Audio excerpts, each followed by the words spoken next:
Bonjour mes chers amis. Bon, mais kako kota, comme ça, tu démarrer un peu vite fait.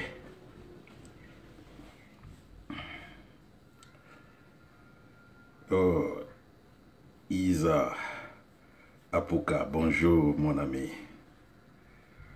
Et Patrick Fataki, comme toujours, hein, merci.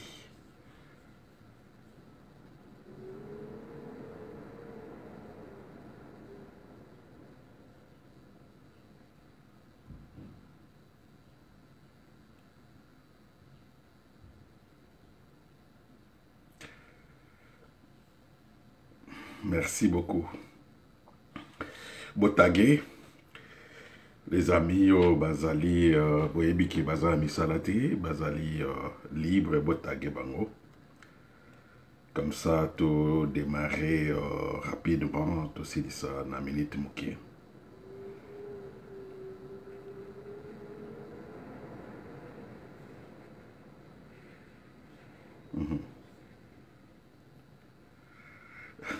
Nkema, Nkema, on va en parler, hein, on va en parler.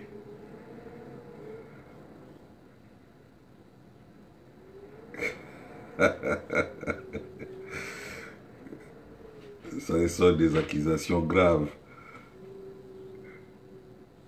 Voilà, mes chers amis, merci. Hein, merci pour tout Kozwata Mingiti.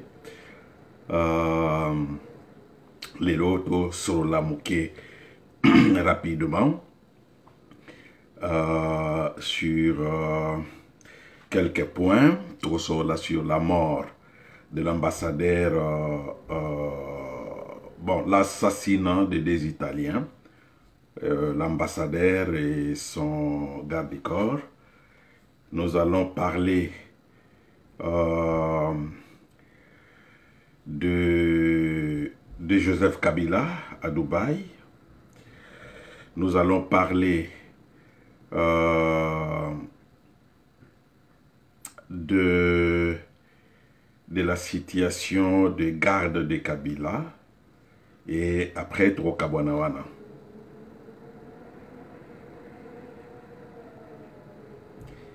Et voilà, donc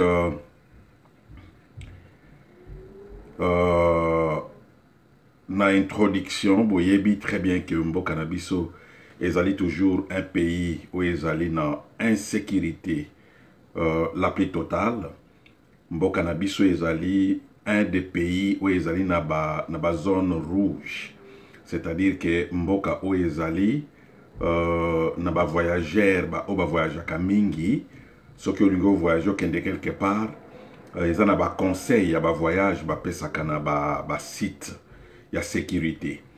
Alors, vous allez voir que si vous voulez voyager au Congo, Congo ezali zone rouge. Et il faut qu'on ait très attention pour ne voyager na Congo.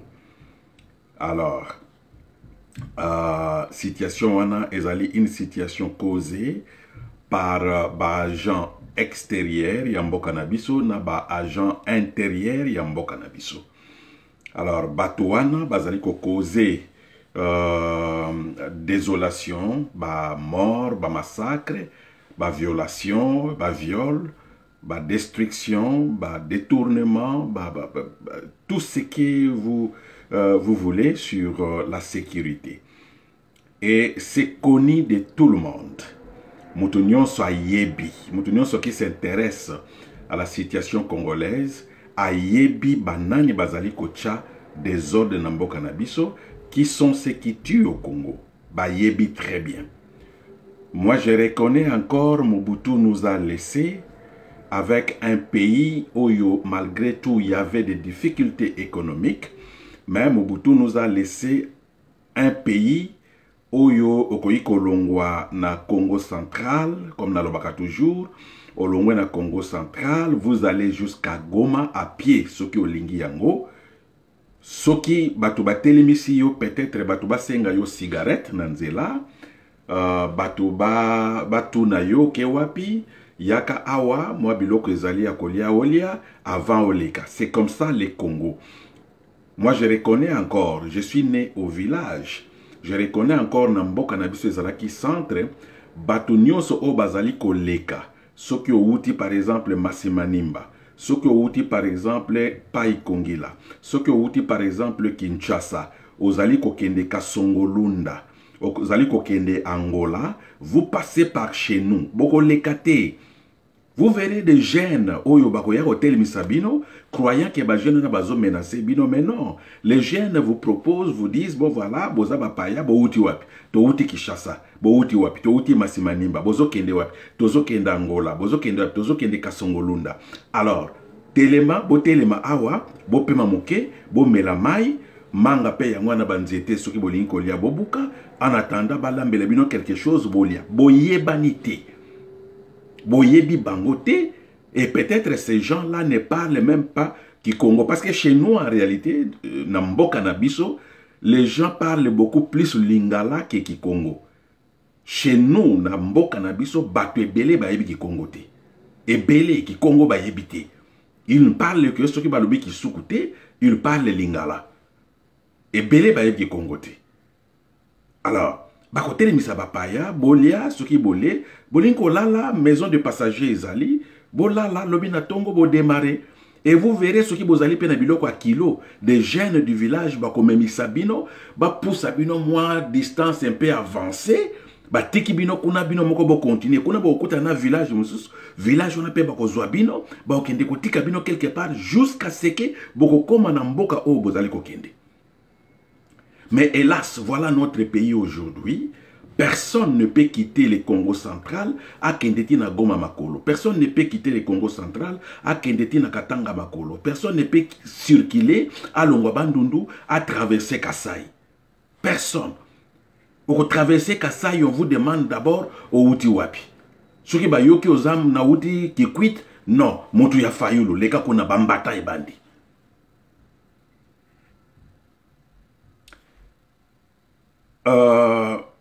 Je pense que Toko Ume la Mingite, Tikana kende directement na ba point O na Uti Kotanga. Bandeko, il y a quelque chose, il faut d'abord boyeba. Batwebele bayeba kate. Ce que okutani na ba Congolais ebele, ce que okutani na ba réfugiés congolais, otuni bango. Pourquoi vous avez quitté votre pays? Pour nani okima kimboka na yo. Ba Congolais belé balobaka pour mboka na biso tozali na guerre. Mes chers amis, ce que le mboka na biso ezali na guerre, le Congo ezali na guerre. Selon entendement na bino ba Congolais. Selon entendement ya ba Africain. Mais dans relations internationales, mon guerre ezali défini. Ba Congolais, ba Africain, belé ba Kamwaka, comment expliquer mon pays ezali na guerre? Mais ce qui n'a qu'à quelque part ko bois Kangunda, na expliquer Mindele na Europe, ba Américain, que mboka na biso ezali na guerre, ba croyaka biso te, que mboka na ezali na guerre. Okoyoka ba koye bisayo, mboka na bino ezali na guerre te, ezali na conflit ethnique. Parce que en relations internationales, la guerre est définie. Et vous allez remarquer que ceux qui dominent les relations internationales, bato ba dominaka relations internationales, ils se sont arrangés et pas ina bango ba guerre si là. Et pas na bango ba guerre au Israël avant natango wana ya ba révolution française, natango wana ya ba trouble en Europe, les deux guerres mondiales. Pour na bango guerre yango wana. C'est-à-dire que guerre ezali ko impliquer officiellement ba pays. Wana nyonso ezali pona nini? Pour indexer les Africains, pour indexer les pays sous-développés, que vous allez na guerre te, et allez ba conflit ethnique ou vous résoudre binomoko. Alors, et pas na bango, la définition des relations internationales de la guerre, et allez un conflit militaire qui implique plus de un pays. C'est-à-dire 2 pays, 3 pays, 4 pays. Officiellement, j'ai dit, parce qu'en réalité, Natang wana ya bango, guerre bandai ko sala mandenge nini. France bazali na conflit na Allemagne. Au moins na France kuna officiellement lobby tozo kene na guerre, toko banda date boy. Allemagne pe lobby biso pe to ndimi, tozo kene na guerre na date boy. Date wana e bandi ou voire même avant date wana guerre e bandi. Et ba pays mususu o bazali ko aider France ba koti, o bazali ko aider Allemagne ba koti. C'est ça la guerre officielle. Mais oyo tozali komona na ba pays africain, na ba pays sud-américain, na ba pays mususu asiatique, ezali juste ba guérilla. Ou ezali ko kota na définition de la guerre te ya relations internationales. Bon comprendre nga mabete parce que les Congolais bazana na confusion makasi. Na lobby bien na relations internationales. Oyo ezali ko leka épargne na biso na bisika mosusu bango batu bazo dominer relations internationales bazali ko benga yango guerre te. Bazo benga yango soit conflit ethnique, soit ba conflit tribaux, soit ba guérilla.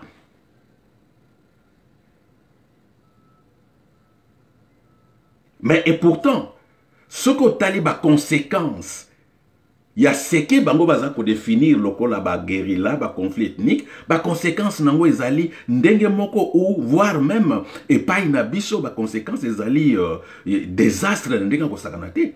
Mais pour na bango bazali ko définir yango na ndenge mosusu. Pourquoi bazo définir yango na ndenge wana? Parce que ba yebi que soki ba kei na logique de la guerre, il faut s'impliquer pour que guerre wana esila, lokola guerre mondiale. Alors, pour les Africains, biso tozan a besoin de s'impliquer pour que ba conflit na bango esila. Alors, pour tozala impliquer te modifions la définition, la compréhension de la guerre. Ce qui va yeli biso ke mboka nanga eza na guerre boye denga, toko yebisa eta la définition à guerre ndenge ezali, boza na guerre te, boza na conflit ethnique, arranger ça internement d'une façon interne, boza na guérilla, bokene na dialogue, bo solo là. Les gens qui n'ont pas fait les relations internationales vont comprendre ngati. C'est ça la logique. Alors, Toya na Kaya Congo. Mes chers amis, Kaya Congo et Yebani Banda Kala, ezali ko remplir la condition d'une guerre. Un d'abord, la 3e guerre mondiale s'est passée au Congo. Oyo batuana bakoyi kondima yango te, bakoye bisayo ya jamais eu guerre au Congo, il y a conflit ethnique. Au Congo, on a quelque chose qui se passe na Minembwe. Ce que y na Corée, na Japon, ba japonais, ba coréen, ba koye bisayo non, c'est un conflit tribal entre les Ema et les Lendu. Ce que y bango, mais non, na Minembwe, ba Ema na ba Lendu, bazate. Les Japonais, les Coréens vont vous dire non, même bazate, c'est les Congo. C'est les conflits ethniques. C'est pas une guerre. Ba avocat au bazali ko sambela ba réfugiés, ils ont de la peine. Il y a qu'on convaincre ba officier parce que ba officier ba batala définition à guerre dans la relation internationale. Mais ce qui se passe chez vous, c'est un conflit ethnique, conflit tribal. Ils allaient guerre te. Na cannabis, na kozongi la te na ba rapport belé, c'est démontré, ils allaient visible partout que le Congo est attaqué, le Congo est envahi par le Rwanda, l'Ouganda et le Burundi. D'une façon idéologique et d'une façon militaire. Au Congo, na bandeko mususu ba Congolais ba kei par exemple dans un pays africain, na Maroc, na Afrique du Sud, na Algérie, na Libye, na bamboka nyonso ya Afrique, un Congolais bazo pimelaye ko pesaye protection comme réfugié. Et pourtant convention ya ba réfugié ya Union africaine et lobby boye. Soki mboka moko ya Afrique, na lobby bien ya Afrique. Soki un Africain quitte son pays, accueilli na mboka mosusu ya Afrique, kosenga protection à cause d'une domination idéologique d'un autre pays, comme le cas du Rwanda au Congo, un Congolais peut demander asile partout en Afrique, il faut pas ça yango. S'il y a une domination militaire, même il y a village moko d'un pays africain par un pays africain, cet Africain, un pays wana, on va occuper, même si avant dit na ouest, na Matadi, on a occupé Minembwe. Les Congolais de Matadi peuvent aller en Afrique du Sud demander protection. Il faut pas payer yango. C'est la convention africaine yaba réfugiés. C'est clair. Mais les Congolais d'Afrique du Sud, combien ils sont rejetés? Na Maroc, combien bazali ko kufa kuna? Balanda kabiloko wanati. Bon, ce n'est pas le sujet il y a live nabiso à Sikoyo. Sujet live nabiso à Sikoyo, ils que Mboka nabiso, il y a un groupe de gens bazali ko sakanana milimo ya batu.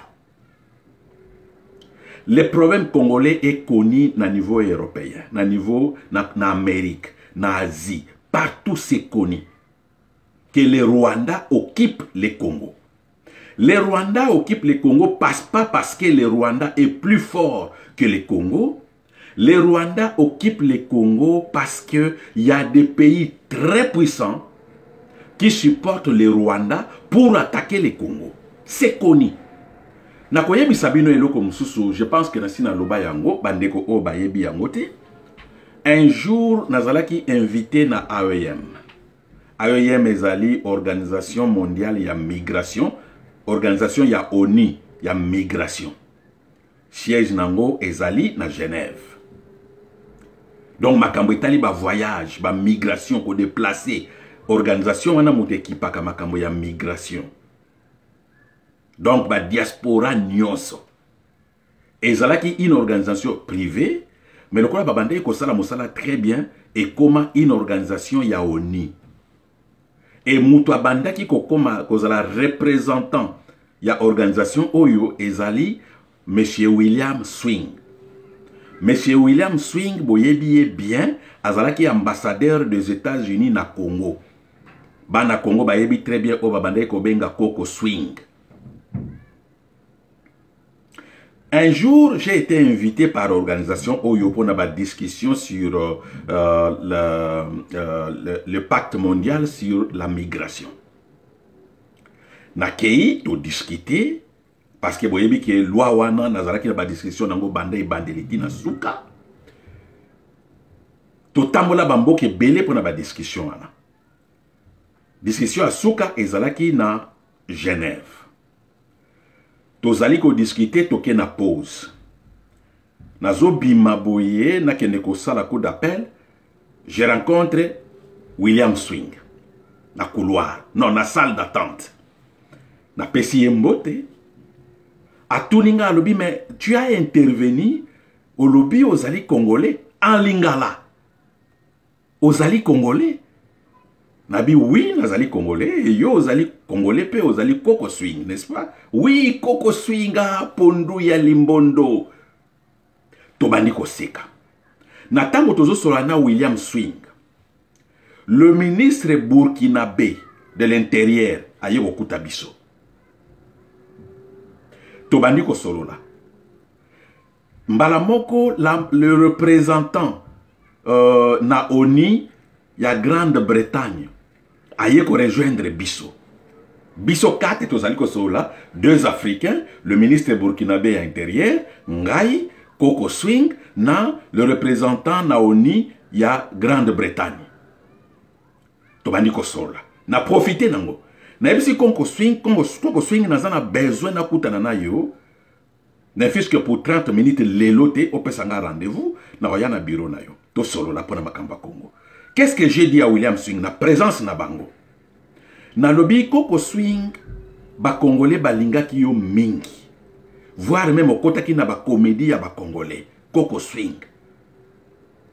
Mais Coco Swing, vous avez trahi ces Congolais oyo balingaki yo. Ozali parmi ba ambassadeurs oyo ba Congolais balingaki. Et ozali pe parmi ba ambassadeurs oyo ba trahir ba Congolais. Coco Swing me dit quoi? En présence ya ministre burkinabé, na représentant ya Angleterre, na ONU. Coco Swing me dit, je comprends de quoi vous parlez. Mais nakoyebisa yo boye. Batu mingi bazali ko akize biso ba américain ke biso batu tozali ko sala mobulu na mboka na bino. Coco Swing glisse un mot à lingala. Alobi ezali biso ba américain te. Ezali oyo azamu panzi na ngai. Bango batu bazali ko supporter Rwanda. Rwanda azali ko attaquer bino. Eza biso ba américain te. Tolongwa déjà na isik na eloko wana ya ba Congolais ya ko financer Rwanda pour ba attaquer ba Congolais. Ngabino non c'est intéressant. Nakoyi ko tika Coco Swing boyete na lingala parce que Britannique azo comprendre te, Burkinabé azo comprendre te. Na kei na anglais. Na ebisi Coco Swing, oui Coco Swing. Vous les Américains et vous les Britanniques, c'est vous qui tuez les Congolais par le Rwanda. Ambassadeur na ONU, il y a Grande-Bretagne, directement, oh non, vous nous accusez toujours, à tout moment, vous nous accusez toujours, cette fois-ci, monsieur, accusez le Burkina Faso. Ah ça, il y a la ironie. Non, c'est sérieux. Parce que quand vous parlez, par exemple, de Juif, quand vous parlez, il y a conflit nyonso. Mais les conflits le plus meurtriers, où Ebomi Batu Belé après Deuxième Guerre mondiale, c'est les conflits congolais, mais personne n'en parle. Alors, cessez de supporter le Rwanda. Le gars, le Britannique, se déplace à Moni Mutumoko, à Sali Sambla, le Kolazo, qui est le Loko. Il est parti. Donc il y a Coco Swing. Na le Burkinabé. Coco Swing a yebisi ngai. Monsieur, ce que je vous dis c'est vrai. Ce que moni américain en Rwanda, zali ko influencé bango ba attaquer Congo, ce sont des privés. Mais au niveau gouvernement, tozali ko appuyer ba Rwandais li sous-souté. On a fait ça, mais tozali ko appuyer bango li sous-souté. Yaka na bureau Tokosorola, a vu carte de visite à Pessinga, photo, le ministre Burkinabé, a vu biso ba photo anezali na Facebook nangai, bato baza ba camarade nanga na Facebook, bakoyi komona yango na Coco Swing. Le problème c'est quoi? D'abord, tozo ke na niveau ya compréhension ya bandeko na biso bazali na pouvoir. Bexpert ya ONU bazala ki tué pona makambo ya kamwana sa na Kasai. Tout le monde, y compris Bisso Ngai Moko, nous avons crié ici que Kabila a fait tuer Bexpert ya ONU pona makambo ya kamwana sa. Tout le monde dans le lobby et vous batubozali le lobozolo va pouvoir na Bisso na bino na Bisso. On a condamné Kabila. Que Kabila a bomisi Bexpert ya ONU na Kasai. C'était vrai, c'était normal. Et aujourd'hui, l'ambassadeur ya Italie, na garde corps na ye, na chauffeur na ye, bazali tué na Goma. Alors, on accuse qui? N'est-ce pas Félix? On a accusé Kabila parce que c'est le régime de Kabila. Et aujourd'hui aussi, si vous êtes conscient, ce qui va conscience Nabino Ezali, qui a tué l'ambassadeur ya Italie, Nagoma, n'est-ce pas Félix? Si c'est Kabila qui a fait tuer les experts de l'ONU au Kasai, continuez aussi la même logique que l'ambassadeur d'Italie a été tué par Félix. C'est une logique normale selon entendement nabino des choses. Bexpert ya ONU, Kabila Mutabomisa Kibango, ambassadeur ya Italie, Félix Mutabomisi. Ce n'est que normal. Alors, tokota na makambo ya ambassadeur oyo moke. D'abord, ngai nazali vraiment persuadé te nasalaka ba poste pour naliwa ambassadeur oyo. Paix à son âme, c'est une personne humaine. Akoyi ko kufa te na ba circonstance wana, mais akufi na ba circonstance oyo l'Italie yebi. Akufi na ba circonstance oyo continent na ye l'Europe yebi. D'abord, comment cet ambassadeur d'Italie s'est retrouvé na parc wana? Ce que je sais, ezali que un ambassadeur, quand il se déplace, il informe le gouvernement en place que nazali ko bima, nazali ko longwa Kinshasa, na ko kende na ville boye, na province boye, jour boye, pour na mission boye. Et le gouvernement en place écoute ça la sécurité pour na ye. Azali ambassadeur, il représente le pays, c'est-à-dire c'est l'Italie au Congo. Un ambassadeur congolais na Italie, quand il se déplace, je me rappelle encore, na tango ya ba réfugié ya Lampedusa, je me suis déplacé avec la télévision coréenne, KBS. Poto kende ko sala ba interview na ba réfugié o abano Katsamai, ba comme na Lampedusa. On a demandé l'assistance de l'ambassadeur ya Corée du Sud na Italie, azalana biso na Lampedusa. Na tango to komi na Rome. Arrivé na Rome, il fallait na pokwa na ngoto zwa camion to kende na Lampedusa, beto zwa avion to kende na Lampedusa. Mais l'ambassadeur ya Corée du Sud na Italie, na Rome, a dit non, il faut attendre d'abord notification na ngai na tindaki na ministère ya affaires étrangères ya Italie, na yebisa bango que je serai na Lampedusa pour na assister une télévision ya mboka na ngai et un professeur d'université ya mboka na ngai, bazali ko kende ko sala interview na ba réfugié o bazali ko ya na mai. Alors, notification wana bazongi silinga confirmation na ngote parce que sécurité na ngai ezali na maboko na bango.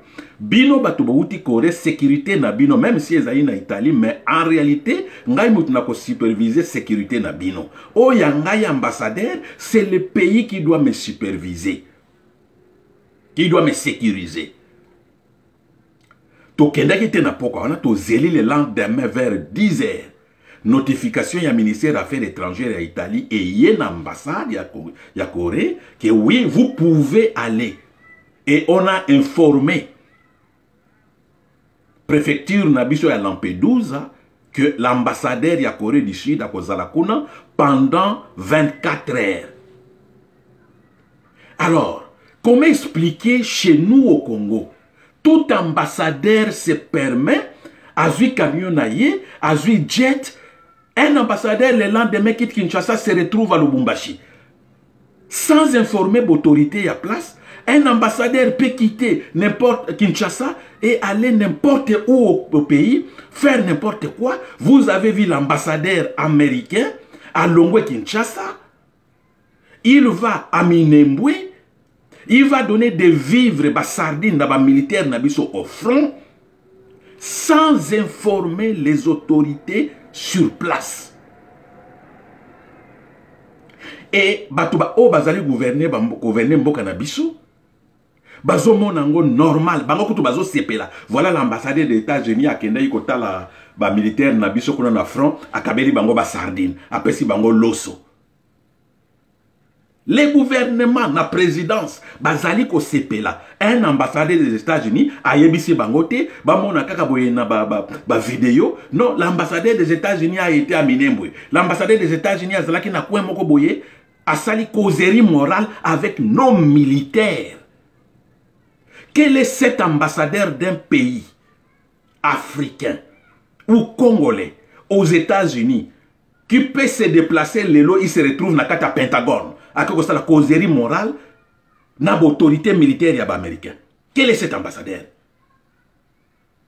Si aux États-Unis ça ne peut pas se faire, si en Italie ça ne peut pas se faire, pourquoi en Afrique il faut seulement? Et les autorités en Bokanabiso trouvent ça normal. C'est normal parce qu'il y a Azali Mundele, parce qu'il y a Azali italien, parce qu'il y a Azali américain, il se permet de se promener partout. Bande Konabiso Soki, gestion Yamboka Boyebite. Ne forcez pas les choses. Vous forcez Makambouté. Ce n'est pas comme ça, Makambouté Salemaka. Et Zali Boyete. Je regrette que ce jeune ambassadeur, 43 ans quand même, Ezali âge Moko Motu, à venir naye Zanano Liboso, Ezali Nano. Mais à quelque perdre de vie naye, na ba circonstance oyo. Deuxième point na Kanaye. Cet ambassadeur connaît très bien que la partie où Zali ko visité, c'est la partie qui est contrôlée par les Rwandais.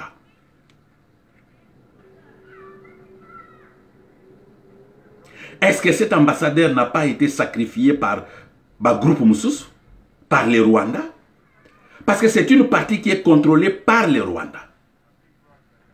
Ngamutuna lobi yangote, ce qui bolandi France 24, baouti kolobango. C'est une partie contrôlée par les Rwandais. Alors, cet ambassadeur Natangwa Komi na Goma, pourquoi il n'a pas informé le président de Félix, le patron de Félix, que Tozali Kokene na partie qui est contrôlée par vous les Rwandais, sécurisez-moi. Asali yangote. Est-ce que cet ambassadeur n'a pas été piégé par les Rwandais? Batu oyo bakufi rescapé Azali oyo abiki babomite qui faisait partie ya PAM. D'abord le PAM Azali programme alimentaire mondial. Mais que faisait l'ambassadeur d'Italie? Il y a une organisation qui n'est pas une organisation italienne, qui est une organisation des Nations Unies. Que faisait cet ambassadeur dans la voiture? Il y a PAM. Qu'est-ce qu'il faisait là? Qu'est-ce qui justifie sa présence? Ce qui est italien, Azali Kopesa, badon, ba vivre, na PAM. Vous le faites par écrit, ba vivre qui? Mais que faisait cet ambassadeur na Katikuna? Bazalai kokende ko livrer ba vivre et pas wapi. Parce que c'était dans un parc, dans la forêt, qui est contrôlé par un groupe armé rwandais. Alors, l'ambassadeur et le PAM, babandai ko livrer ba vivre et pas ya banani, parce que batu bavanda kakuna na zamba wana, ezali ba rwandais. Les groupes armés rwandais, bango batu bazali kuna na parc wana, bazali ko contrôler PAM wana, parc wana. Alors, qu'est-ce qui justifie ces convois ya PAM na ambassadeur ya Italie na kati pour bakende na kati ya place où ils allaient contrôler par des groupes armés? C'est louche. Si notre pays était un pays sérieux, si on avait un président de la République, enquête l'ingénieur à la kofungula. Ba condoléances qu'on présentait en Italie, oui. Mais il faut to yeba. Une zone armée. Ba Congolais nyonso ba kima. La population pembeni ya parc wana bazate. Ba kima. Parc wana ezali contrôlé par groupe armé. Ce groupe armé, c'est un groupe armé rwandais. Alors, qu'est-ce qui justifie qu'on voit ya PAM na kati kuna?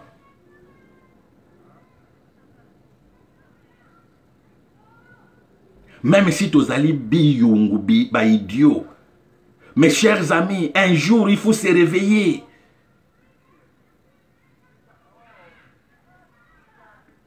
Bamboka wana nyonso eza pembeni na biso. Congo alobi biso batozo financer ba arme na ba rebelle oyote. Rwanda alobi biso batozo financer ba arme na ba rebelle oyote. Uganda alobi biso te. Burundi est lobby bisoté. Mais ba rebelle wana bazali na ba arme koleka ya armée congolaise. Ba arme nezo uta wapi. Na kati kuna bazana industrie ya fabrication ba arme te. Ba arme nezo uta wapi. Ba convoi oyo te. Ba convoi oyo te. Mais non, ça ne se justifie pas.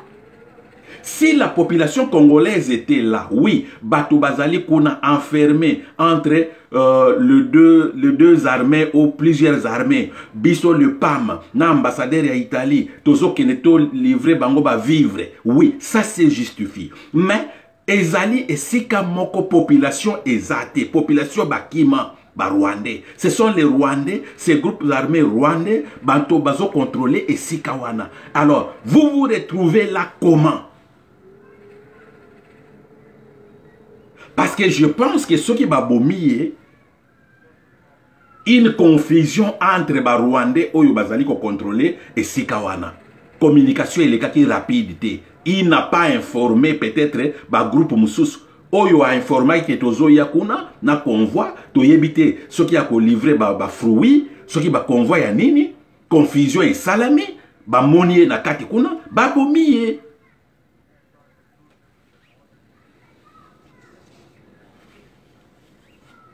Bien que l'ambassadeur a perdu sa vie, mais l'Italie doit se justifier au Congo. Qu'est-ce qui a justifié la présence de leur ambassadeur kuna? Le PAM doit se justifier au Congo. Comment l'ambassadeur d'Italie s'est retrouvé dans Katia Congo sans informer les autorités si on avait ces autorités. Or, et pas Inabiso, Félix est capable d'accepter la version italienne. Félix viendra vous dire que l'ambassadeur d'Italie a informé Kibiso. Félix a dit que le PAM a dit que mais maintenant Félix doit nous expliquer. Contre wana ba Congolais bazate, ba Congolais ba kima bitumba. Alors, yo, na ambassadeur ya Italie, na PAM, convoi bokoti sikuna, bokende kotika biloko kolia epa ya banani, epa ya bamakaku, oyo ba vivaka kuna, epa ba mboloko, oyo ba vivaka kuna. Or, to yebike ba goril na biso, oyo vivaka kuna, ekenda na Rwanda. Ba okapi na biso, les Rwandais qui n'avaient pas d'okapi, ba okapi est comme na Rwanda. Alors, Bino, Félix, l'ambassadeur d'Italie, Napam, expliquez-nous, bokendaki kosala nini kuna na kati na ba convoi na bino. Expliquez-nous. Ba condoléances, oui, on présente nos condoléances à l'Italie. C'est triste de perdre un jeune garçon comme ça, mais vous nous devez des explications. Mutu oyo azali rescapé o abiki na liwa. A lobby très bien. Batoubaye ko bom ambassadeur wana, Batoubaye ko beta biso masasi, ce sont des Rwandais. Ils parlaient Kinya Rwanda. Chauffeur na bango azali mutu ya est. Oya koyiko sa la confusion te, ya minoko na biso ya est. Ce sont nos frères et sœurs de ya est, oyo ba yebi Kinya Rwanda ezalaka ndenge nini. Même biso pende to tambola na diaspora, ah, soki na yo Kinya Rwanda, na koyeba ke wana eza Kinya Rwanda. Alors, les rescapés a dit, ngamutu na lobby yangote, c'est France 24 qui l'a dit tout de suite là. France 24 a lobby, les rescapés a témoigné, Batoubaye Kobom ambassadeur, ce sont des Rwandais, ils parlent Kinya Rwanda. Au Congo, Natanga Barchive, belge, vous pouvez demander notre frère,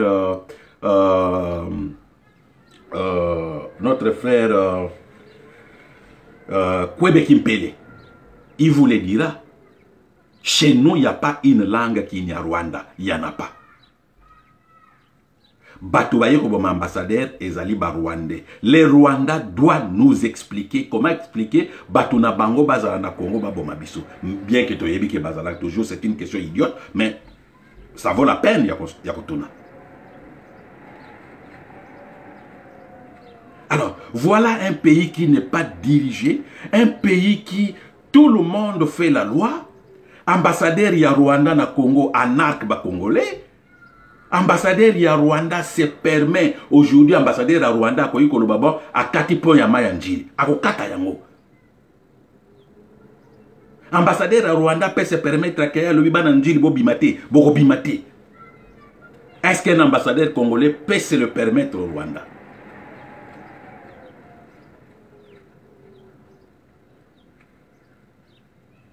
Alors, nous on croyait que franchement, Soki Mboka na biso, Soki Kabila Longwe, on a lutté pour ça, on a sacrifié nos vies pour ça. Kabila Soki a Longwe, un Congolais Soki Aye, Tokozala quand même na moi Kimia Moke.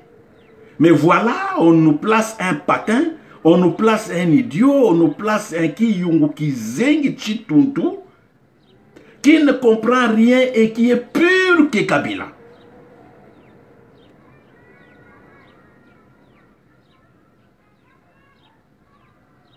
Expliquez-nous.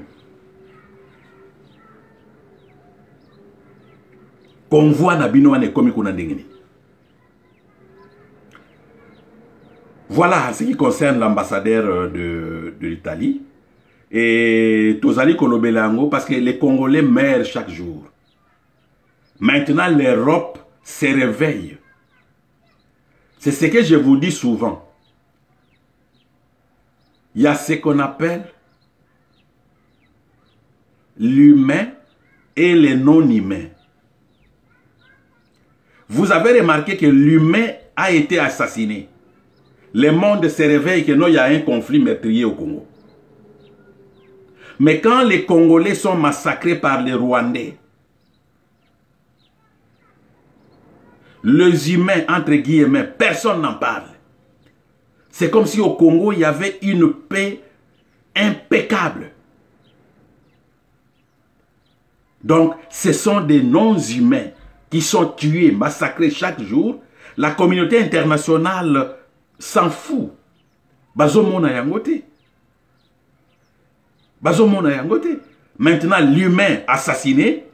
Bazomona ba presse nyonso ya monde. L'ambassadeur d'Italie au Congo est assassiné. Il y a les troubles au Congo, les conflits ethniques au Congo. On n'indexe pas le Rwanda, mais même le reportage, il y a France 24.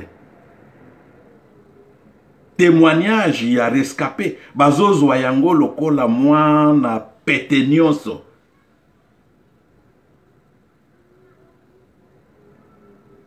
Quel jour les Congolais va traverser, même un Congolais, traverser à Kendokobomata Mwano ya Pamba na Rwanda et Salemanante.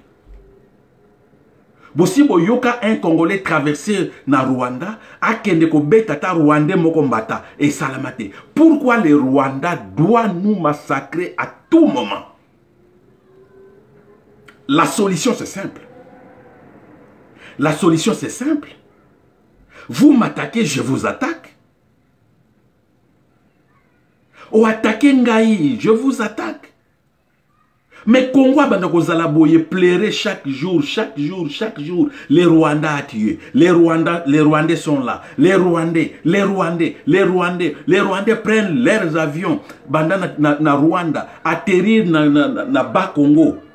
Babandi ko marché ko bomba Congolais. Ne touchez pas les Rwandais. Depuis l'histoire, cette histoire, il y a conflit dans Mboka na biso. Il n'y a que des Rwandais qui viennent chez nous. Il n'y a que des Rwandais qui rentrent chez nous, qui tirent. Bah, désolation. Aucun jour, un seul Congolais peut traverser au Rwanda, tuer même un moineau rwandais.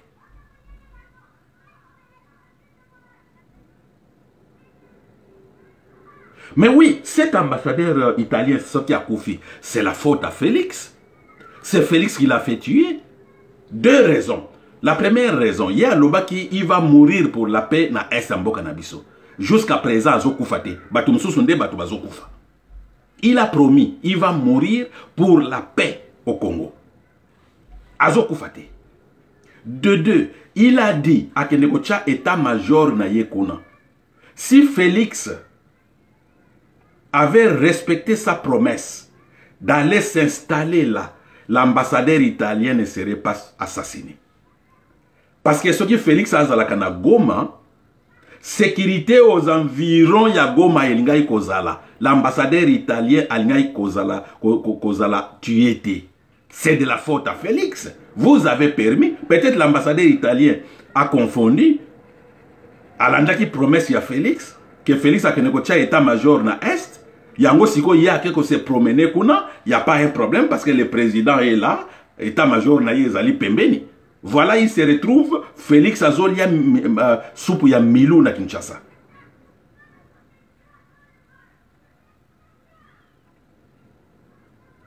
Franchement, ezali inconcevable. Toleka na makambo ya Kabila. Mes chers amis, Kabila na Kiba, Kabila esikaboy, Kabila to kangiye, Kabila to benganiye, Kabila, chaque jour, Kabila. Mais aucun jour to yoka na ba Milouvor, nous chanter chaque jour l'histoire ya Mai. Ba Congolais ba komi ko mela au pire. Ba Congolais ba komi ko tambola malamo. Ba Congolais ba komi ko lia 3 fois par jour. Ba Congolais ba komi ko zwakisi. Ba Congolais ba komi ko tanga malamo. Non, chaque jour qui passe, Kabila c'est ci, Kabila c'est là. Donc, quand vous nous dites Kabila a été envoyé na Kiba, Kabila na Dubaï, Kabila na Katanga, c'est ce que les Congolais vont manger. C'est-à-dire que la maman de Mbujimai va mettre sur l'assiette de ses enfants Kabila na Kiba. Elle va appeler Bana Yebana, boy Luakumpa, Boya Golia, Kabila na Dubaï, manger, balé. Cessez d'être idiot. Et Toyebi Sakabino, si Kabila s'échappe, ce qui biso ba Congolais tozui Kabila te, ayebisa biso comment est-ce qu'il est devenu Congolais, comment est-ce qu'il s'est retrouvé là où il était, ce qui vont soustraire Kabila, que Kabila échappe à notre justice. La famille de Tshisekedi va répondre. Ce qui Kabila s'est soustraire, na justice na biso. Nous, on n'a pas besoin de Kabila Koufa. On a besoin de Kabila pour se justifier. Comment est-ce qu'il est devenu Congolais? Par quel miracle? Botindaye na Kiba, botindaye na Katanga, botindaye na Dubaï, c'est pas notre problème. Notre problème est que le Congolais mange, les Congolais se soignent, les Congolais étudient, les Congolais se déplacent. C'est ça notre problème.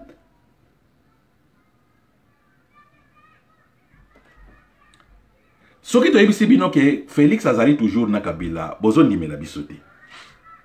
Qu'est-ce que Félix a fait? Naebi Sakabino que c'était une stratégie. Pour Nakondimango, il fallait que Fayulu le dise. Mais je l'ai dit. Nous, on le dit à tout moment. Bah frère Moussoussou balobela kayango à tout moment.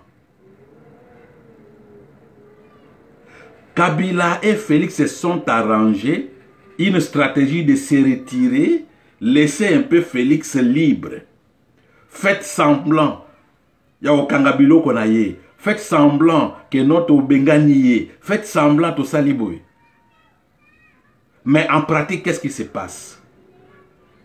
Kingakati. Ezali maintenant na maboko ya ba policier au lieu ya ba garde républicain. Qu'est-ce que Félix a fait? Qu'est-ce que Félix a fait? Un petit désordre na Katanga, ya ba Katakatanga. Pour justifier, Félix Azwa 1800 gardes républicains atinda bango na Katanga. Pour renforcer les militaires na Katanga contre les Katakatanga. Or, c'était une stratégie. Il y a que transférer des militaires ya gardes républicains ya Kabila au Bazalaki na Kingakati atinda bango na Katanga et pas ya Kabila. Parce que, dès que vous voyez très bien, la zone militaire où ils allaient importante ya Congo, après Est, ya Mboka na biso na côté ya Goma kuna ba Beni kuna, deuxième zone militaire où ils allaient importante, ils allaient na Katanga. Alors, un petit groupe de 10 personnes ya ba Katakatanga na kati ya ville ya Lubumbashi, ce qui baye, le militaire au bazali basé na zone militaire ya Katanga bakoki ko la face na bakatakatanga wana ba maîtriser bango. Ezali ko nécessité que 1800 militaires balongwa na Kinshasa ba kende Katanga pour ba kende ko renforcer. C'est faux. Ce sont des militaires loko la Kabila za soute na Kingakati. Ba militaire on a présence na bango eza na tinate ba garde républicain ba tia ba policier kuna. Alors on prend ces 1800 militaires ba tindi la ye bango et sika zo vanda sikoyo nani azali kokosa nani. Il faut qu'on ait idiot pour bakosa yo parce que d'abord Félix c'est un idiot ba stratégie na ya yebi ko salate. C'est enfantin comme ça aux hommes enfantin. Alors oui, merci beaucoup, femme messagère. Base Yakamina. Ezali base, la deuxième base la plus importante Yambo Canabiso. Alors, est-ce que base Yakamina a besoin, il y a des militaires qui Kinshasa qui ont renforcé pour maîtriser quelques 10, 20 katakatanga? C'est faux. C'est faux. Ces militaires gardes républicains oyo bakei na Katanga ezali ba militaire oyo baneko van na Kingakati Kabila na Félix bayokani batia ba policier na Kingakati ye akomi ko van na Katanga batindele ba militaire na Katanga. Félix a affrété avion atindeli ye ba militaire na ye. Ils sont là. Ils sont là. Et la présence de Kabila na Dubaï, c'est Félix qui a envoyé Kabila à qui ko représenter. Abi président nga moyena kende kuna ezate parce que au moni mama uti ko leka kuna ko déposer na banque moko na Dubaï 320 millions de dollars. Alors nga pesori na kei kuna moni ba congolais penza bato batinga mingai ba koyeba ke na ke ko sala makambo wana. Alors yo président kende ko représenter nga na conférence wana kuna. C'est une conférence ya mboka wana na ba africain. Et Félix a dit, bon, mon frère va me représenter. Kabila est parti représenter Félix. Tout ce que vous voyez, c'est Milouvor. Bazaliko Yembelabino, Kabila, Akimi na Dubaï, Kabila, Akimi Boye, Kabila, Akimi Boye. Mais non, Kabila est parti représenter Félix. Et même si Kabila, comme il va dans Dubaï. Vous savez très bien qu'avec cette histoire, il y a Bambongo. Le président Yakala, na famille na Bango Bazala, qui est Bambongo na Suisse. Parce que il y a Belgique, la France, si il y a des activistes, il y a blanchissement, il y a mbongo wana, il y a fungola michu. Suisse eza susu mboka ke niko tika bambongo te. Bakomo ke tika bambongo wapi? Bakomo ke tika bambongo na Dubai, bakomo ke tika bambongo na Séoul, bakomo ke tika bambongo na Singapour.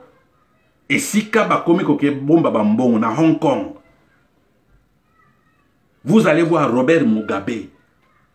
Il est mort, la plupart mbongo na ye, c'est logé na Hong Kong. Et je pense que nasi na sala live. Mbongo ya président angolais Eduardo dos Santos. Une grande partie ya famille Eduardo dos Santos. Mbongo na bango ezali na Corée du Sud. Mbongo na bango ezali na Corée du Sud. Je pense que nasi na koma ngona poste na ngai. Je suis allé dans une banque. KB. À ne pas confondre na KBS. KBS est la télévision nationale.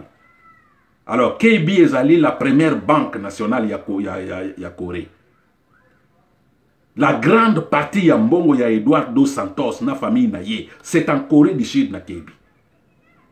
La grande partie ya mbongo ya famille Bongo na Gabon, c'est en Corée du Sud. Et vous savez très bien que l'usine Hyundai, comme on appelle chez nous na Corée. Mais nous, na Congo, na Libanda ya Corée, babengango Hyundai. 7% y a action, y a Hyundai. Ezali ya famille Bongo. Ezali ya famille Bongo. Toyebi yango.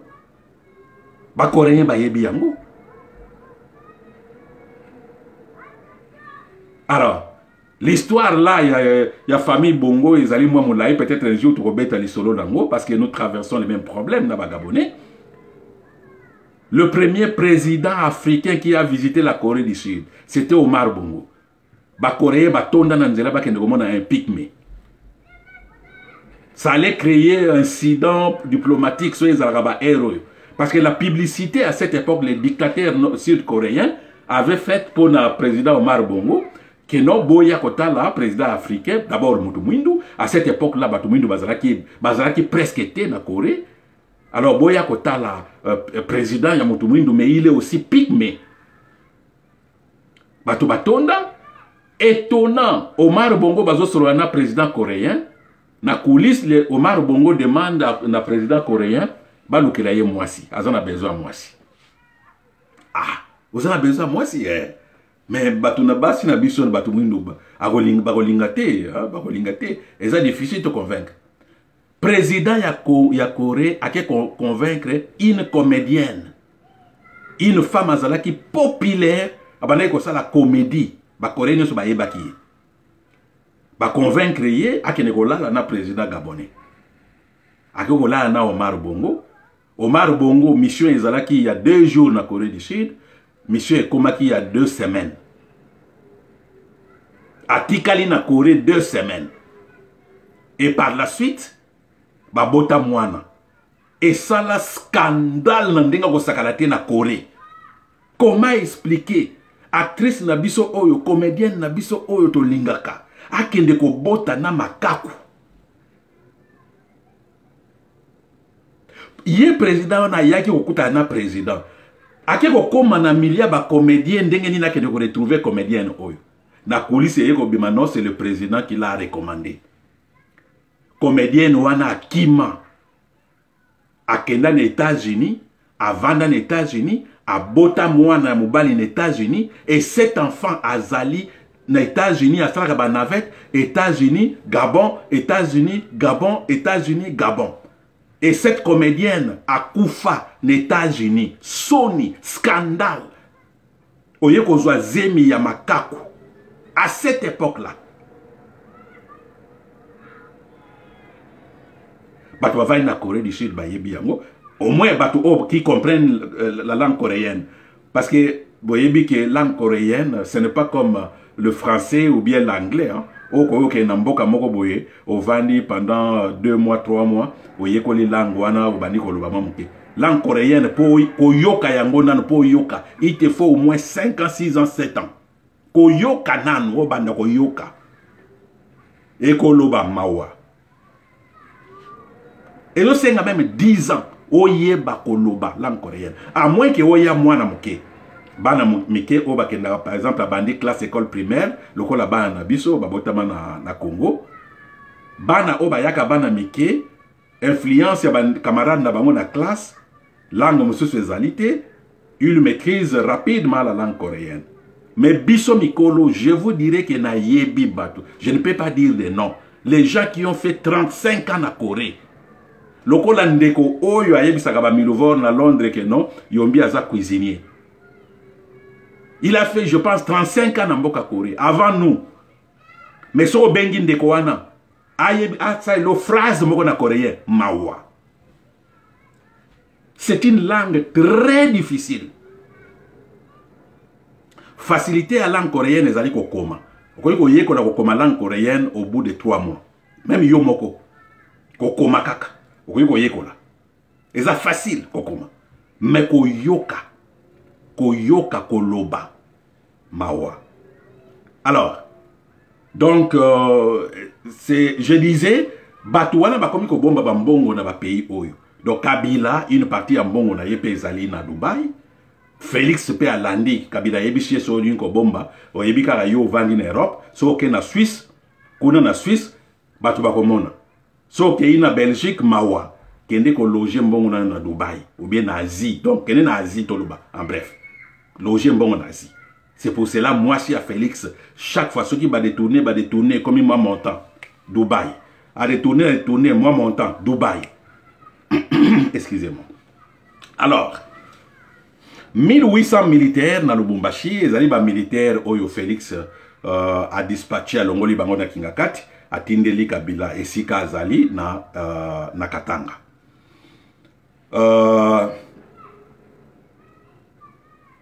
Ce que je regrette, ndenge na uti koloba, ba Congolais bazali koloba jamais maïe ezate.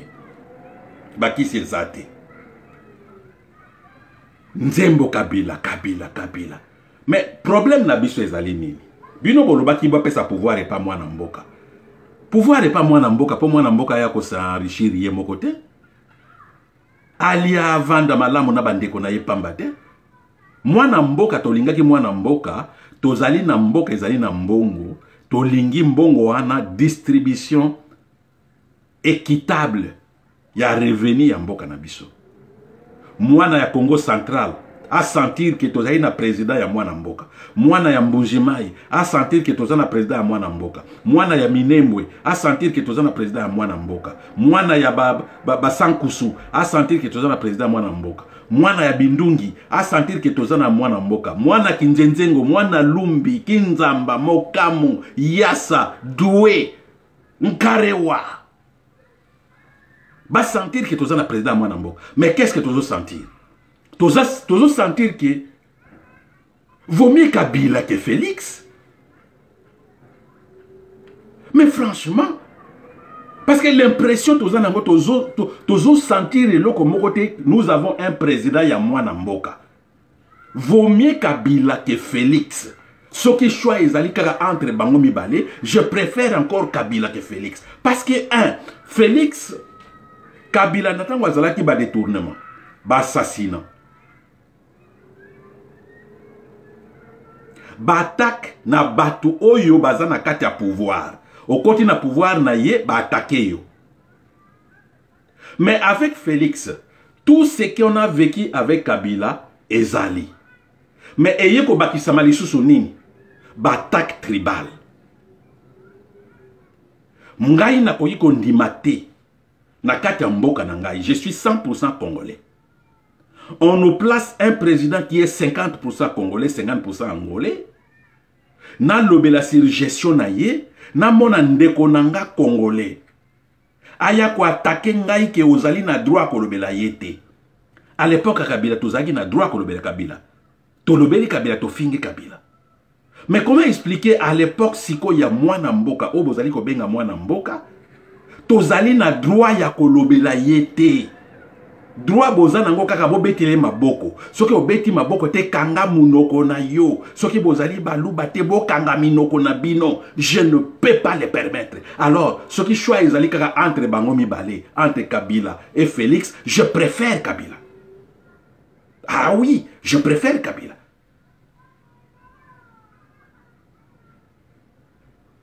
Congolais nini o azali ko landangai yonde konanga ozali ko landangai. Congolais nini azali à l'aise avec Félix. Avec Félix nouveauté moko yé. Oh to tikali ko vivre était à l'époque de Kasavubu. To vivre était à l'époque de Mobutu. To vivre était à l'époque de Laurent Désiré Kabila. Même à l'époque de ces Rwandais Kabila. To vivre yangote. Une domination tribale. Un régime tribal. Na lobakango toujours na tikala ko mona jamais un Congo à cette époque nazalaki na botamina onte masolo to yokaka un Congo aya ko mone la ba congolais mususu bokanga minoko na bino soki bozali ba ne Congo te bokanga minoko na bino jamais dans ce pays. Avec Mobutu to tikala ko mona te en particulier Bangandi en général Bangala bato Équateur baya ko yebisa bino soki bozali Bangandi te bato Équateur te bokanga minoko na bino. Et pourtant, bato Équateur, bazalaki pe ba victime na biso, ba victime ya régime à Mobutu. Biso na bato Équateur, tozalaki ba victime. Mobutu n'a pas construit à l'Équateur. Bato Équateur, oh bazali contre Mobutu est belé.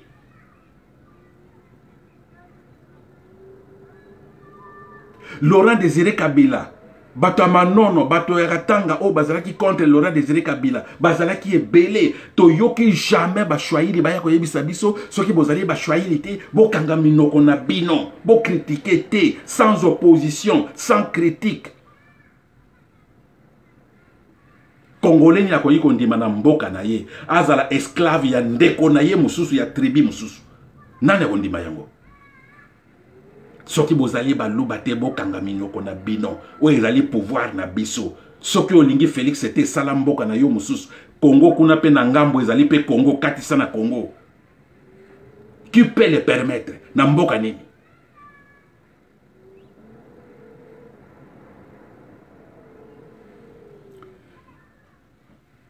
na kozonga muke na liwa oyo ya ambassadeur ya Italie. Étonnant. Na ye komona message moko ya tweet ya Jean-Pierre Bemba. Jean-Pierre Bemba lobby azana consternation. Ya makasi pour na liwa ya ambassadeur ya Italie. C'est vrai. Mais ça m'étonne que l'ambassadeur d'Italie est mort, est assassiné. Na façon moko Jean-Pierre Bemba a assassiné les Congolais. Kaka na bangambo wana ya ba est wana est nord. Jean-Pierre Bemba a fait des embuscades na ba Congolais kaka boy. Abomi ba Congolais kaka boy. Aujourd'hui c'est Jean-Pierre Bemba le gaza concerné pour na liwa ya ambassadeur oyo. Mais cette méthode-là, c'est vous, Jean-Pierre Bemba, qui avez apprise na Batouana, ndengeni ni boya na Congo, yo ye na ba Ougandais na Congo. Bango kuna ba Rwandais batu Kabila batu ba yo kotsa bango na Etienne Tshisekedi wa Mulumba, ba yo kotsa bango na Congo. Bango bazali ko boma. Méthode kaka yangwana. Toi aussi Jean-Pierre Bemba, tu as tué des Congolais na ba méthode kaka wana ba mbiscade ya ndenge wana. Et aujourd'hui Jean-Pierre Bemba vraiment tu rates une opportunité de se taire. Tu rates une opportunité de se taire. Mais hélas, tozana mboka moko oyo, ba Congolais, dokola tozana lokola biyungo, soki ndenge nini, Jean-Pierre Bemba, on l'applaudit. Et ce que tali bien, batozo applaudit Jean-Pierre Bemba mingi mingi, côté pe a outa, côté a boma batu. Côté a boma batu. On l'applaudit. Batu ya province orientale, bazali à l'aise. Bazwa Eve Bazaïba na capacité intellectuelle na ya zanango. Eve Bazaïba peut évoluer seul. Mais les gens ya province orientale, bazali à l'aise que Eve Bazaïba évolue na côté à Jean-Pierre Bemba, un criminel. Oh abomi bino kuna. Si les Ougandais ont eu le goût yako zonga na Congo na Rwandais babunda na kati ya Congo nana pesi bango guwana nana kotsa bango, ce n'est pas Jean-Pierre Bemba.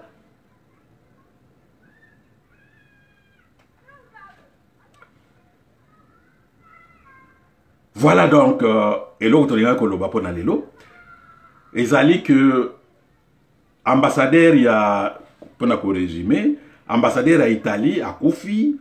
Nous regrettons, ba condoléances na biso na famille na ye, na moni ba photo ya mwasi na ye na bana na ye a Miké, à 43 ans, c'est regrettable, à perdre vie dans ba conditions.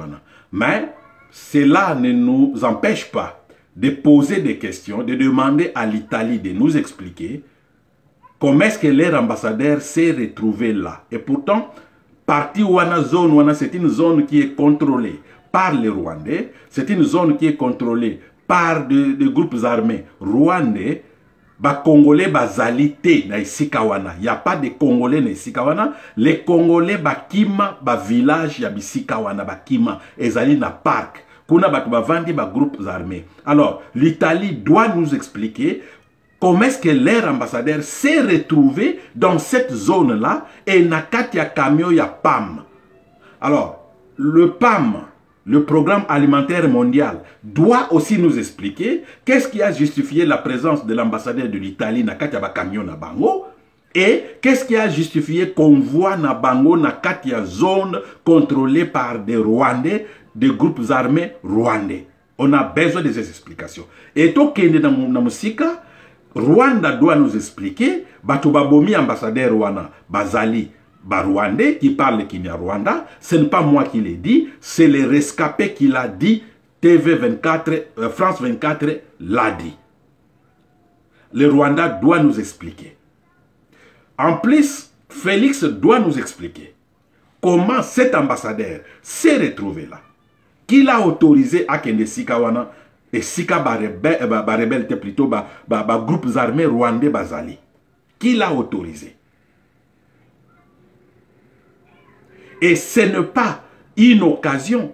Oh, batubage mwana ya mboka. Oui, mwana mboka zui pouvoir. C'est l'occasion que mwana ya mboka asenga na Rwanda, abima ou bien tokota na Rwanda. Si réellement mwana mboka zali mwana mboka ndenge nini akoyi ko ninga, famille na yo, na kati ya famille, papa ba Rwandais babomi, ba voisin babomi, maman ba voisin babomi, bana bandeko ba Rwandais bazoboma. Yo oye nonga nazali mwana mboka okei kozwa batu oyo bazoboma yo boya siko officiellement boya koboma basilisa bango otikala kaka yo moko nakata trône ya famille ozali mwana mboka te ozali mutu il faut ko lesa yo fruit ozali mutu il faut ko lesa yo fruit na lobeli makambo ya 1800 militaires Félix vous a menti.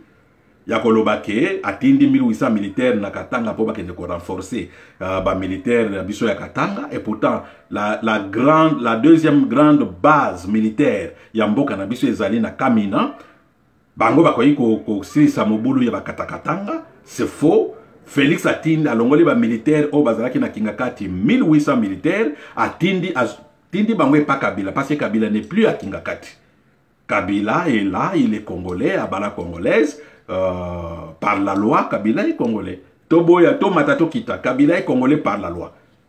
Soki to linko lo bakiaza congolais te, boye bisa ba parle eux-mêmes entre guillemets na bino na Assemblée nationale, ba longola mobeko wana ya nationalité na mariage. Sinon Kabila c'est marié à une congolaise, donc Kabila est congolais. Soki yo va na diaspora do baza congolais te, yo va na diaspora obala mundele, obala mutu amboka wana. Longola kasi mukanda na yo. Bwaka passeport na bango, zongela passeport ya Congo. Bana na yo pe, loba baza bato ya mboka wana te. Bozalaka awa situ ba mama na bota métis. Ba métis ango pe so otali yo ba bota na bango mao. En tout cas, il y a une Congolaise qui m'a dit dans les camps Colombo na Suède. Une Congolaise aye to sorola na groupe ba réfugiés. Congolaise na yimsinga papa yomi na minito na zolo kata mutu ali boma ya Suède.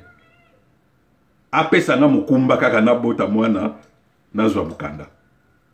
Alors, bandeko ebele ba bota kana bato musu bavali bando abota mundele. Bino bato bavali ke chassa ba réalité ebele boyebite. Ya de se bazo bota na maboma. Pourvu qu'il y a zwa mukanda bazali. Omoni kaka ba kiolo batambola kana ba surtout so ke ina ba garde du Lion, garde gars du Nord, place belé dans le monde. Ba Congolais belé batambola kuno boyo ageno papa na ye aza mondele. Ba osala pe kuna examen mwana pe abotami métis. Ako ba Congolais balinga ba métis. Mwana nga métis. Ah obota mwana nini? Oliolo ba bota mwana mobali be mwana mwasi. Ba Congolais na bota métis. Oh, ba so tuno bota mwana sexe nini? Métis eza sexe te. Obota mwana nini, la bota métis. Influence kaka po mwana wana aza lokola Villiers Tshimanga bien aza lokola Olivier Kamitatu. Donc Congolais azali toujours influencé même na bandundu. Na lobite ke ndundu aza Congolais te, ndundu aza Congolais mais quand même sentiment o ba Congolais bazala na mindele. Moko ngana na lukaka vraiment na yeba, c'est quoi au juste na mitu na biso ba Congolais ba africain? C'est tout africain. C'est quoi na mitu na bino? Bovandi na mboka moko bozovanda ozomona pena place ba shege na bango bato bazangi bandako batamla. Congolaise kolinga kende ko bota na yepo abota métis. Obota mwana sexe nini? Na bota écoute semaine passée mwana nini? Na bota métis. Botika biloko na c'est pas bien. C'est pas bien. Et ça ko dévaloriser binomoko ko pèse importance. Métis aza mutu. Loba na bota mwana mobali, na bota mwana mwasi. C'est pas important na bota métis. Bazo luka ya bote. Bogotala ba photo na Facebook. Ya métis amo. Bako sanola ye suki tala suki métis.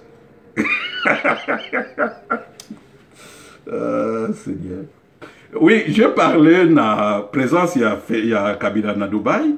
Kabila est parti représenter le Congo, la conférence aux Ezali entre pays ou dans pays africains. J'ai parlé de militaires, comme je le disais, militaires 1800, Batindeli Kabila, et pas na résidence na ya comme Vanda Kuna. Na Kebisi Félix, que Kabila Soki a se soustraire na justice na biso, c'est la famille Tshisekedi va se justifier. Tozan a besoin Kabila, comment il est arrivé chez nous, qu'il a donné la nationalité congolaise. nazolo ba nationalité oyo abalela Olive Lembete ya comme la présidente de la République. Bon, mboka oyo pe eza mboka ya bapaya. Qui font la loi chez nous? Eza bapaya. Jamal fait la loi. Vidi Chimanga fait la loi. Olivier Kamitatu fait la loi. Katumbi fait la loi. Kabila fait la loi. Ambassadeur ya Rwanda fait la loi. Ambassadeur des États-Unis fait la loi. Donc chez nous, ce sont des étrangers qui font la loi. C'est normal. C'est normal. Un ambassadeur rwandais peut venir s'attaquer au Beta Fayulu Bambata. Batu oyo bazali ko diriger pour na bango, il faut protéger l'ambassadeur ya Rwanda au détriment ya mwana mboka. Mais bazo benga ye président ya mwana mboka. Ah bino ko lingaki président mwana mboka. Président ngo ya mwana mboka, bapaya bazo beta bana mboka, président olia côté la bana mboka, mais président zo côté la bapaya. Mais nulle part ba mboka okende, même ba mboka va ba mboka na Corée. Corée soko za na problème na justice na policier coréen. Bobengi Korea salima B, abetio, bobengi police. Et loko liboso police akoya ko senga yo mupaya passeport na yo. Olia senga yo carte d'identité, azo senga yo passeport na yo. Azo senga yo visa na yo. Et Korea ça na raison toujours. Na sina be très bien li solo. Na uti ko somba jeep. Il y a 45 000 $. Na somba ki na crédité cash. Na bimi nango na balabala 3 jours je pense. Feu rouge na telemi. Maman moko na sima amonaki te que feu rouge a tout inga na sima. Nazaki na caméra liboso na sima. Na bima boye nazaki na ekoti, c'était un samedi. Na ekoti na singlet. Pardon, na tricot. Na singlet telibanda quand même, hein? Na t-shirt. Na bima boye moni mutu mwindo abani ko ganga. Mupaya mutu mwindo Afrika ibi ko kumbate. Ondeke nini boye? Madame. Yo tutinga na sima. Azo tulonga ndenge ozora munoko na biso. Na kitisi ekoti na linga ite bato apemeli ba notifier ke ezangai. Abengi police pe aumela kate ya komi. Kokoma police akomi passeport na bi non. Ezali kamba passeport te. Permis de conduire yango. Non, passeport na bi permis de conduire. Ezali kamba passeport te, permis de conduire. Ono ozora munoko na biso yeko yango wapi. Kabi ezama kamba munoko te awa d'abord, permis de conduire yango. Pesa passeport, so passeport ezate toke na station. Allons-y. Voiture ya madame mwana ezaki voiture ya kala basala yango na deyu babenga ngo réseau. Basala yango soute.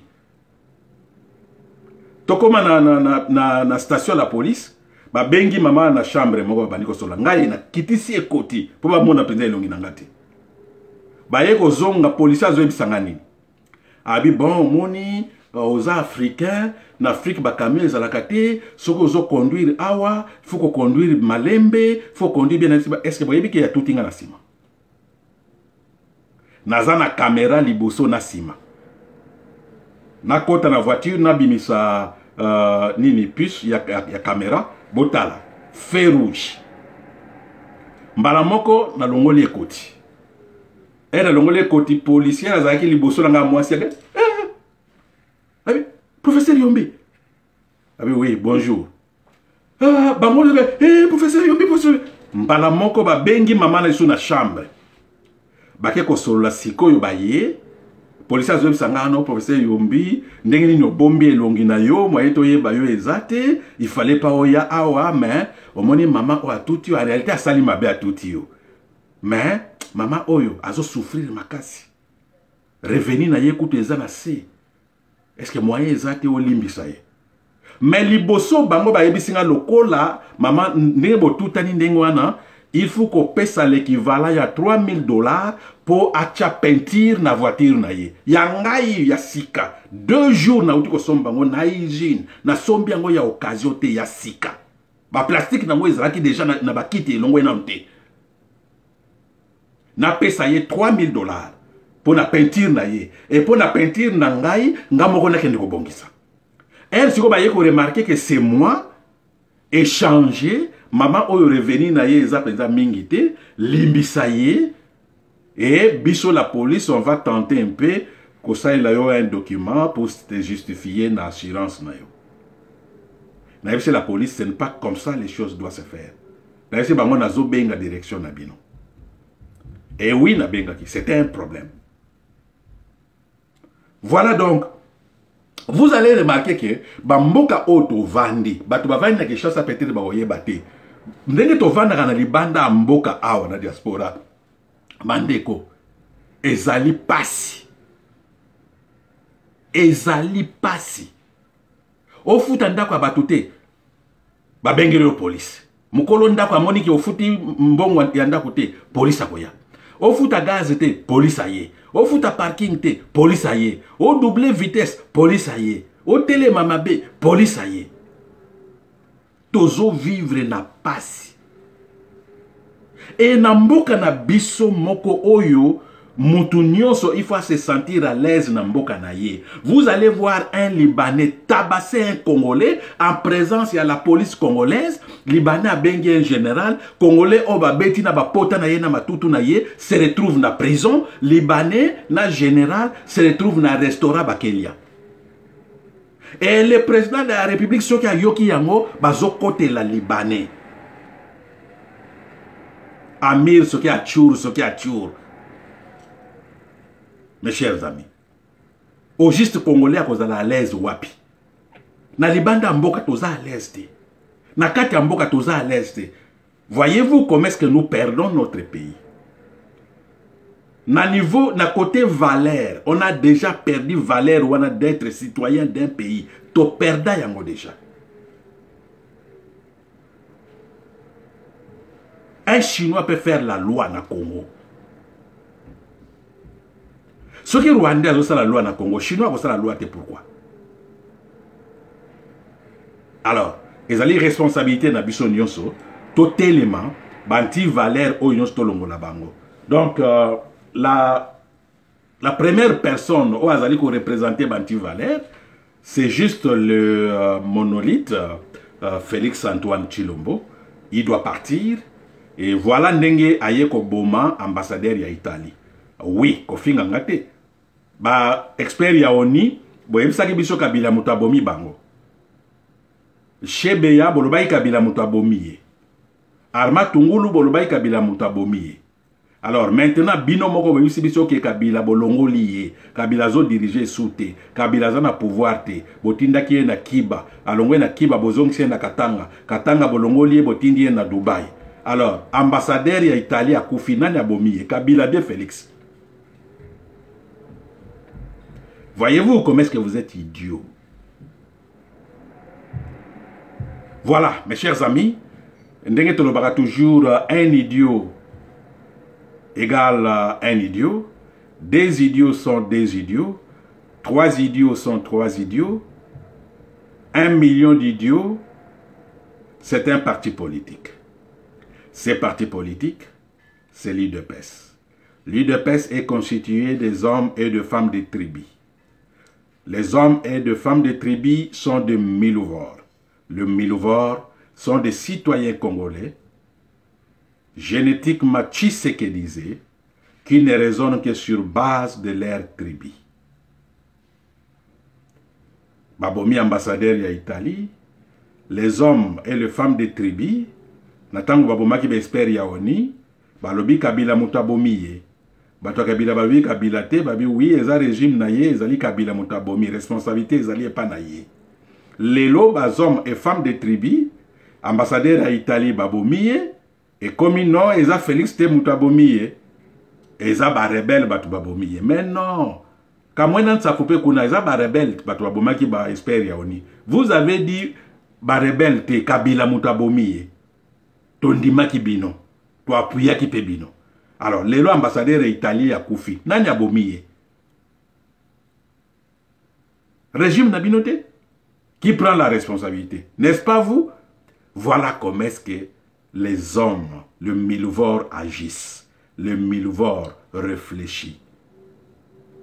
Donc, mboka nabiso, ezali mboka nabiso, to tike la yango motote, to tele mabandeko, bino batu bozo lala lisusu, mazoye bate, bolingi nini lisusu monana, oyo etindaka bato batelema nini lisusu balakisa bino oyo etindaka moto azwa conscience. Qu'est-ce qui manque? Parce que tout oyo moto atelemaka na Birmanie balongoli kaka